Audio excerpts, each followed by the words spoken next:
Today's lesson is on solving one-step equations. By the end of this lesson, you should be able to solve one-step equation using opposite or inverse operations.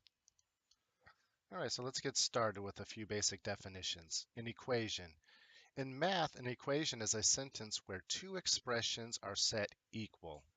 So what we have here on the left, x plus 12, is called an expression. The number 27 is just an expression. And what makes this an equation is the fact that it has an equal sign.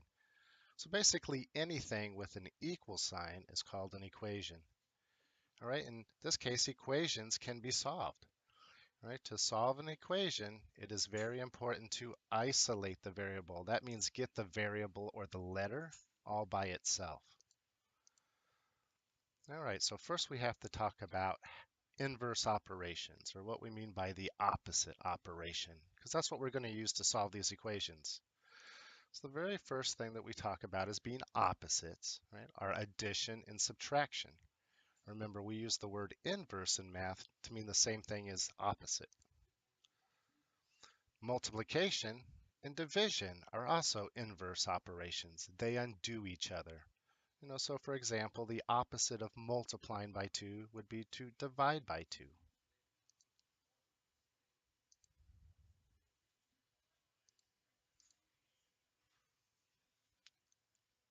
One of the things that we use to describe an equation, or specifically solving equations, is this idea of a balance scale.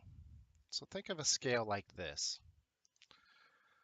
What we're doing here is we have maybe x, some variable and something over here. Let's say we had an x and also 7 ones. So I'm going to use this to represent 7 ones here.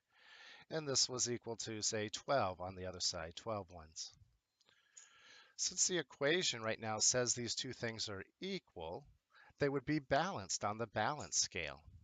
In order to get the variable or the x all by itself, we are allowed to do anything we want to each side of these equations as long as we do it to both sides to keep them equal. So suppose I want to get this x here all by itself.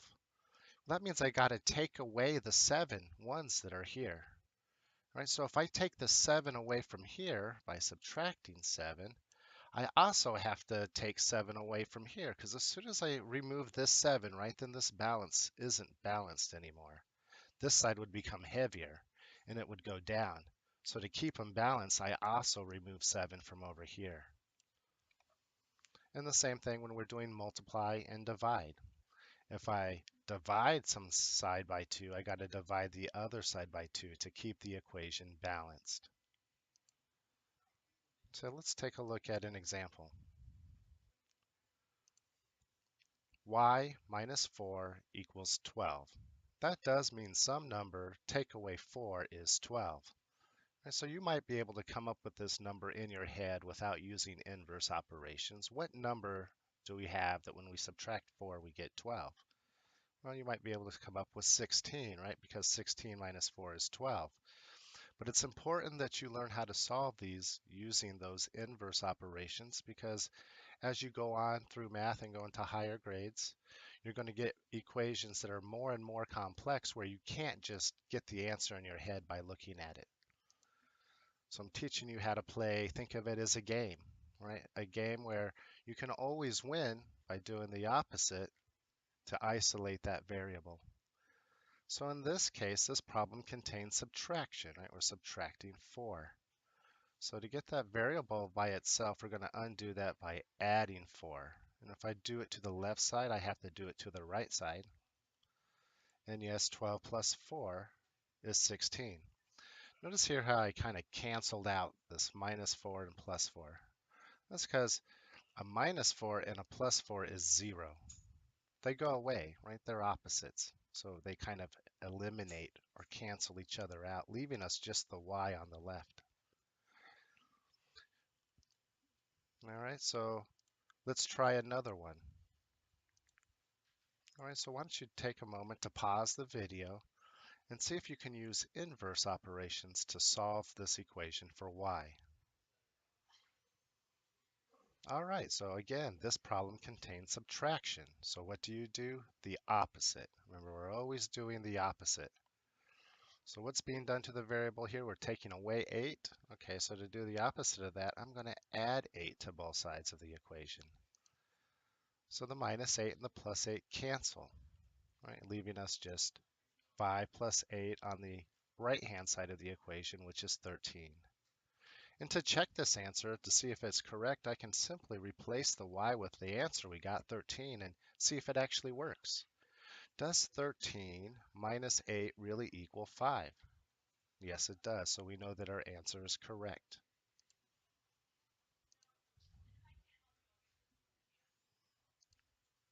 All right, so let's try another one.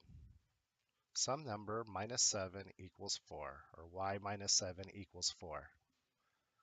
This problem contains subtraction, so we do the opposite by adding 7 to both sides. The 7 and the negative 7 cancel out, and we get that y is 11. And indeed, 11 minus 7 is 4.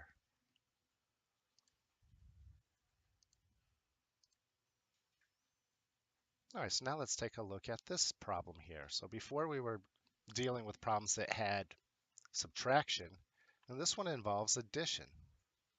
So what do we do to undo that? So remember, add and subtract undo each other. So when I see add, we're going to subtract. We're going to subtract 7 from both sides in this case. The 7's cancel out, and we get that x is 8. Well, let's see if it works if I plug 8 back in for the x.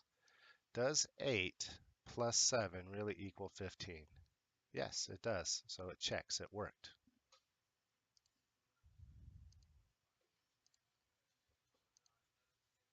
So take a moment to pause the video and see if you can answer this question using inverse operations. All right, so in this case, we were adding 8 to the x on the left-hand side of the equation. So to undo that, we subtract 8. Always the opposite. You see plus, you do minus. You see a minus, you do plus. So in this case, 9 minus 8 is 1, and indeed 1 plus 8 is 9.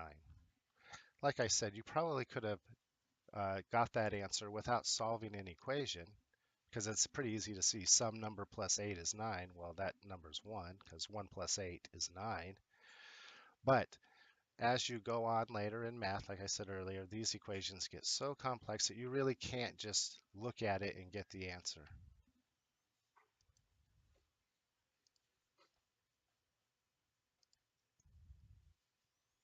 All right, so look at this example here where I've switched it. Usually we've had the x on the very left, right?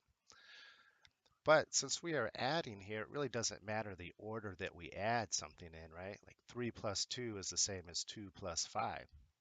So you could do this problem here in one of two ways, right? We could switch these if you really wanted the x on the left, but you don't need to. Since we don't have a sign here on the 15, it's assumed to be positive. So this is a positive 15. So we're going to do the opposite of adding 15, right? That's what we're doing to x, which is to subtract 15 from both sides of the equation. That's how we get the letter x, the variable, all by itself. Then 32 minus 15 is 17. And again, you can always check, and this is a good idea for you guys to get in the habit of checking your answers by plugging them back in to the original equation and seeing if they work. Does 15 plus 17 really equal 32? And you can check that, see that it does. So let's try a real world equation. So look at this word problem here. Frank paid $5.25 for a burger. Now he has $14.50. So how much money did he have before buying the hamburger? All right, so typically you could solve this problem. This is a type of problem you've probably seen before, where you don't really have to set up an equation, right? You can kind of think to yourself, well, what did he have before? So if he had something, and then he paid $5.25, and now he has 14, so maybe I should just add the 5.25 that he paid to the 14.50 that he has now, and I'll find out how much he had. And that's how you guys have been solving these type of problems. Now let's try it setting up an equation. All right, so let's call x, remember this is a variable, it represents whatever we need it to. In this case, it's the unknown thing, the thing we're trying to solve for. So what are we trying to figure out? We want to try to figure out how much money he had before buying the hamburger. So that's what I'm going to let the variable represent. X is going to equal the original amount of money he had, or starting amount.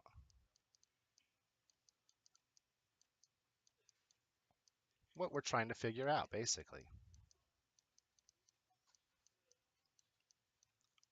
So we're going to define that variable. I'm going to write it out. I'm going to say X is equal to the original amount of money he had. So if I take the original amount of money he had, then he buys a hamburger. So that means we would subtract that money from his original amount. He paid $5.25 for it, so he had this original amount of money. And if I take away the $5.25 he paid for the hamburger, now we know he has $14.50. And the word has is the same thing as saying equal in math. Now he has, so now his money equals $14.50. And so now we have a one-step equation. Remember, we call them that because it takes one step to solve it. So here I see minus $5.25, so I'm going to do the opposite of that. That means add $5.25 to both sides.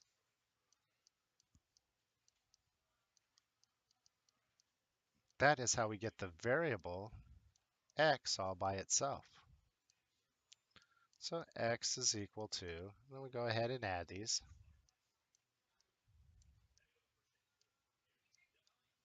And I get $19.75. So remember, that's probably the same exact answer you would have got without setting up the equation earlier, because you would have said, well, let's add those two amounts together and see how much you had. That's ended up exactly what we did to solve the equation. We ended up adding 525 to 1450. Can you think of an example of a real-world one-step equation? Well, so there's quite a few of them, right? An infinite amount of them. One example might be if I spent, I don't know, $10 on candy bars and each candy bar costs $2, how many candy bars did I buy? Something along those lines. You could set up a one-step equation to solve that problem. So let's try another example here. But this time, instead of add or subtract, let's do a problem that contains multiplication. So this is still a one-step equation. It's going to take us one step to get our variable by itself. When you see a number like 3 here written right next to a variable like y, it means multiply. So this is saying 3 multiplied by some number is equal to 36. What is that number? So just like we did before where we were doing opposite, remember if it said add, we did subtract. If we saw minus, we did add. Now if we see multiply, we do divide. And when I draw this bar here, I am indicating the operation division. This means I'm dividing this side by 3. And if I divide the left side by 3, I have to divide the right side by 3. Here, 3 divided by 3 is just 1, so they cancel. Because 1 times y is just whatever y is. Just like 1 times 5 is 5. 1 times 8 is 8. 1 times anything is the anything. All right, so here, once I divide 36 by 3, I get the answer 12. And again, you can check to see if that answer is correct by plugging it back into the original equation. Does 3 multiplied by 12 really equal 36?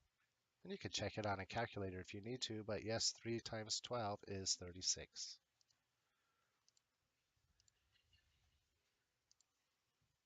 And so why don't you take a moment to pause the video and see if you can solve this one-step equation.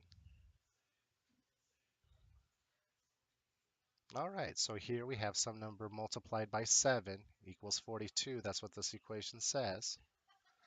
So to undo multiplying by 7, that's what's being done to the variable, to the y, right? We undo that by doing the opposite, by dividing both sides by 7. All right, that's how we get rid of the 7's on the left. They cancel.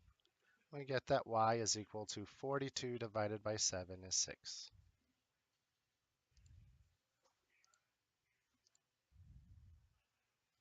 How about if I write the equation this way? 56 equals 8 times y. So don't let that fool you. It doesn't matter if we have the variable on the left or the right. We solve it the same way. You go to wherever the variable is and you're trying to get it all by itself. And you ask yourself, what's being done to that variable? In this case, it's being multiplied by 8. So to undo that, we divide by 8.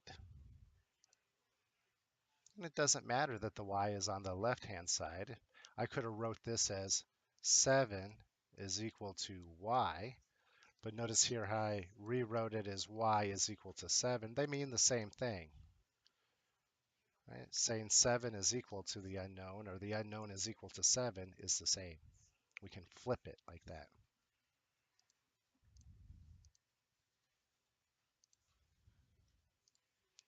What if we have a problem that has division in it like this? So remember, this does mean if I take some number and divide it by 6, I get 4. All right, so instead of trying to guess what number that is, right, the idea would be, well, if some number divided by 6 is equal to 4, then why don't I just take the 4 and multiply it by 6 and find out what that original number is? That's how these inverse operations work. So again, we say, well, what's being done to the variable? Well, it's being divided by, in this case, 6. So to do the opposite of that, I have to do multiply. So I have to multiply both sides by 6. That's how we get these 6's to cancel out. And so 6 divided by 6 is a 1. 1 times x is x. And now we know that x is equal to 4 times 6, which is 24. Again, check your answer. Does 24 divided by 6 equal 4? Yes.